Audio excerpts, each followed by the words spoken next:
Hello दोस्तों, welcome to the party leader.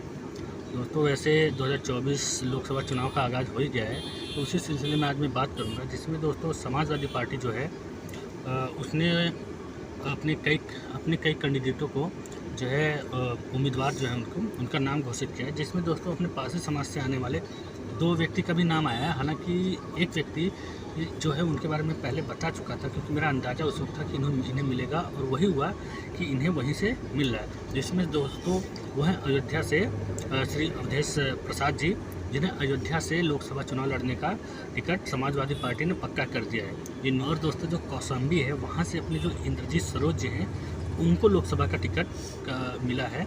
मतलब जो समाजवादी पार्टी है, इनको इंद्रजीत सरोज जी को कौशाम्बी लोकसभा सीट से टिकट दे रही है। मतलब कि जो ये दोनों सीट है, इन पर ये दोनों फिक्स हो गए हैं। मतलब श्री अवधेश प्रसाद जी को अयोध्या से टिकट मिला है, कंफर्म टिकट समाजवादी पार्टी की तरफ से, और इंद्रजीत सरोज जी को जो है कौशाम्बी लोकसभा सीट से टिकट मिला है। दोस्तों, ये देखिए ये वीडियो, न्यूज़ में भी इनकी चर्चाएँ हैं।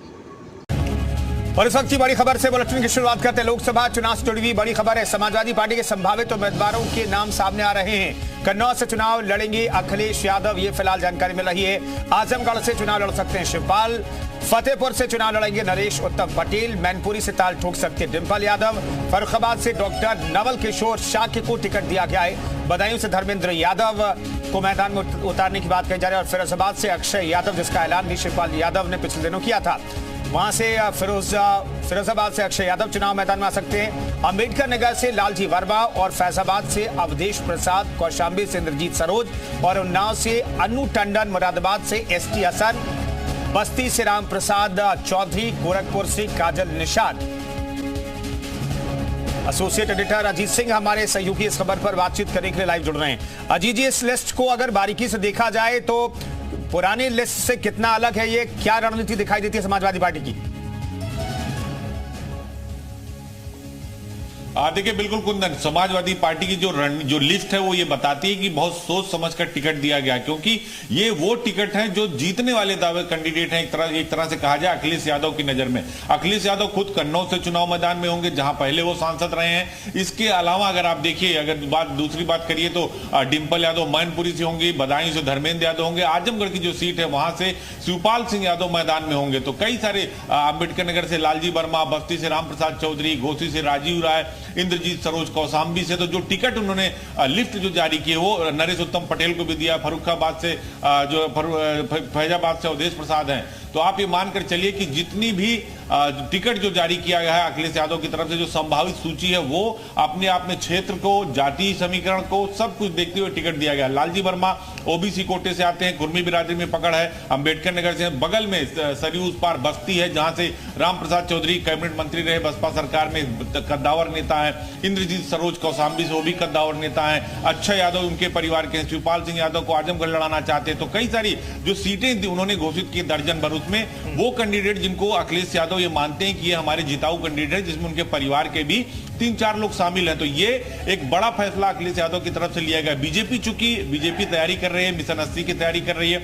अखिलेश यादव ये चाहते हैं कि वो ऐसे कैंडिडेट उतारें जो बीजेपी को टक्कर दे सके, क्योंकि बीजेपी का जो अब की नारा है, अब की बार 400 के पार, उसमें मिशन 80 यानी 80 सीटें जो है उत्तर प्रदेश की है, और कहा जाता है कि दिल्ली की जीत का रास्ता उत्तर प्रदेश से होकर जाता। तो इस बात से आप अंदाजा लगाइए कि उत्तर प्रदेश की जो ये सीटें हैं, 80 सीटें हैं, उसमें कहीं ना कहीं ये जो प्रत्याशी हैं ये जरूर बेचैन करने वाले हैं, क्योंकि बीजेपी भी अब उसी हिसाब से रणनीति बनाएगी। कुंदन, लेकिन अजीत जी, कुल मिलाकर के समाजवादी पार्टी ने तय कर लिया कि ये सीटें हम सहयोगी दलों को नहीं देंगे। इंडिया गठबंधन में सीट शेयरिंग का फॉर्मूला तय नहीं हुआ है, लेकिन ये इन सीटों पर उम्मीदवारों के नामों के सामने आने का मतलब ये है कि ये सीटें समाजवादी पार्टी अपने पास ही रखेगी। देखिए, बिल्कुल अखिलेश यादव ने बहुत सोच समझ कर ये सीटें प्रत्याशी घोषित किया, प्रत्याशियों का नाम चयन किया, क्योंकि जब इंडिया गठबंधन होगा तो ये वो सीटें हैं जो समाजवादी पार्टी के ही खाते में जाएगी। क्योंकि अंबेडकर नगर से देखिए 5 के 5 विधायक जो हैं, वो चाहे रामचल राजभर हो, चाहे लालजी वर्मा हो, त्रिभुवन दत्त हो, राकेश पांडे हो, सभी विधायक वो समाजवादी पार्टी के हैं। तो वो सीटें इंडिया गठबंधन में भी समाजवादी को जाएगी, मैनपुरी समाजवादी को जाएगी, बदायूं धर्मेंद्र यादव की सीट है वो भी समाजवादी को जाएगी, कौशाम्बी नदी सरोज को है वो भी समाजवादी पार्टी को जाएगी। तो बहुत सोच समझकर सीटों की घोषणा की। आजमगढ़ देखिए 10 की 10 जो एमएलए हैं वो समाजवादी पार्टी के हैं, वहां से उपाल यादव लड़ सकते हैं। इस बार बीजेपी ने निरहुआ को लड़ाया था तो वो वहां से प्रत्याशी है। तो कई सारे जो सीटें हैं जो इन्होंने प्रत्याशियों की घोषणा की, जो संभावित सूची हम चला रहे हैं कुंदन, ये वो सीटें हैं जो इंडिया गठबंधन में भी अखिलेश यादव यानी समाजवादी पार्टी के ही कोटे में जाएगी। तो उससे आप अंदाजा लगा सकते हैं कि बहुत ही सोच समझकर जातिवार, क्षेत्रवार और समीकरण के हिसाब से जो है अखिलेश यादव ने ये सूची जारी की। आई होप दोस्तों कि आप लोगों को वीडियो अच्छा लगा होगा। मिलते हैं दोस्तों नेक्स्ट वीडियो में। जय हिंद, जय भारत, जय पासी समाज, जय महाराजा सुहेलदेव पासी, जय लाखन पासी, जय बिजली पासी, जय पासी नेता।